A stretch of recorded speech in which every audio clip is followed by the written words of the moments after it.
It is difficult to understand just how important an impact evolution has had on human beings, given our modern surroundings and comforts that tend to mask our true nature. Yet despite these many things, at the end of the day, we are still just a bunch of apes hurtling about on a chunk of rock in a tiny solar system within a vast universe. Human evolution has never stopped and is still with us today, deciding what is attractive to us and what isn't. So get ready for 5 surprising things women find attractive. One of the greatest evolutionary challenges facing male mammals is the issue of paternity assurance, which refers to knowing whether or not one's offspring has in fact been sired by the male in question. And human men are no exception to this. Women, of course, since they become pregnant and carry children within themselves, always know that they are the mothers. And because of these differences, men have evolved certain tools to aid them in making sure that they are not being cuckolded, which is to say, spending time and resources on another man's children. One of the more interesting things to have arisen from this male dilemma is strong evidence that blue-eyed men almost unilaterally prefer blue-eyed women, but blue-eyed women display no eye color preference whatsoever. Now, the genetics behind eye color involve multiple genes and are fairly complicated, as you can still have brown-eyed children even if both parents have blue eyes, but the chances of this happening are dramatically lower if both parents have blue eyes. This primitive tool allows blue-eyed men to instinctively partner with women that will give them a higher chance of paternity assurance. Blue-eyed women, by contrast, being women, need no such assurance that the child is theirs and thus have no eye color preference.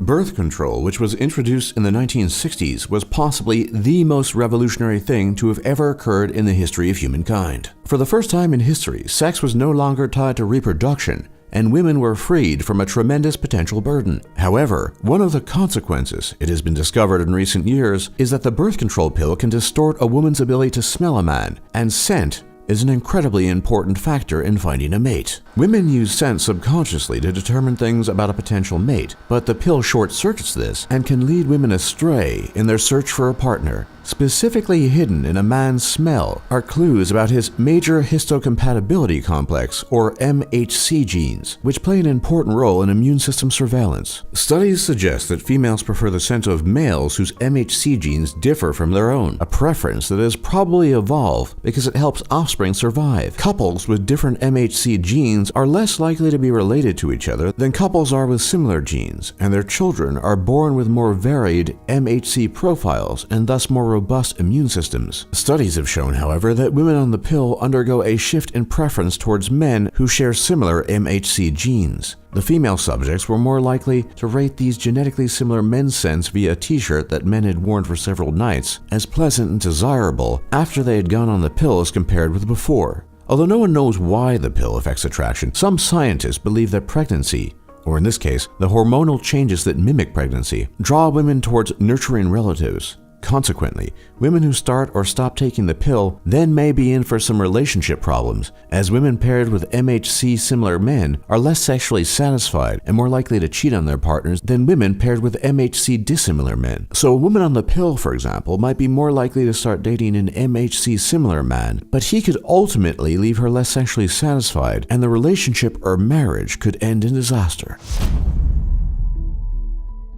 Being tall can be more beneficial than you think, and there are good evolutionary reasons for this. On average, tall people earn more than 15% than average or short people and are looked up to for leadership roles. Tall people are more generally treated with greater respect and better than people of average or below average height. This, above all, applies to men. The reasons for this might not be obvious, but these modern benefits of tallness are a product of our evolutionary past, when height was associated with strength, protection, and the ability to lead. Men who were tall were preferred as mating partners by women for the reasons cited previously. And even today, if you look at dating profiles, many women will not date a man below a certain height. Of course, being tall does not guarantee that you will be a good leader, or even capable at your job. But what is being played out here is a legacy of human evolution, in that the perception of competence, which is enshrined in height, often deceives us into reaching a proper evaluation of a person's abilities. However, it isn't all just sunshine and rainbows if you are tall, because there are disadvantages too. For example, if you are tall, you're more likely to get cancer because your body has more cells in it due to its greater mass. Like many things in life, being tall has both its advantages and disadvantages. But regardless, all of it can ultimately be traced back to our evolution.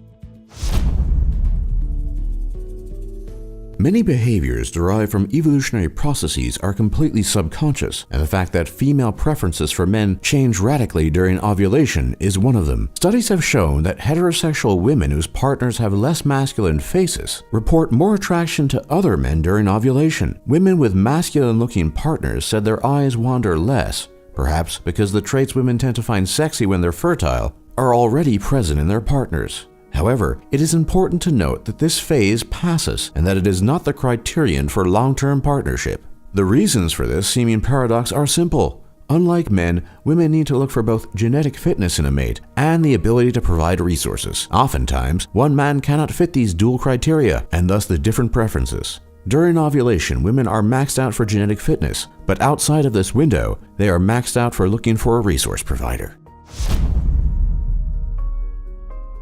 Women and men play a very different reproductive game, and men, unlike women, have to compete against each other in direct, often physical and sometimes mental ways in order to gain access to female mates. This is what is referred to as the dominance hierarchy, and as with any hierarchy, some men are relegated to the top and others to the bottom. Because of the challenges men face in the reproductive game, men have evolved different IQ distributions compared to women. Generally speaking, there are more male idiots and more male geniuses than there are corresponding female idiots and geniuses. Women tend to occupy the middle ground or average of the IQ bell curve more than men do, and the reason for this is simple. Women are chosen as mates primarily on the grounds of beauty, fertility, and health. But women choose mates only partially for these reasons, and the other reasons are related to capability and capacity to deliver resources, and thus men had to compete against each other in active ways, weeding out the middle ground with the absolutes prevailing on both ends. Evolution works in mysterious ways,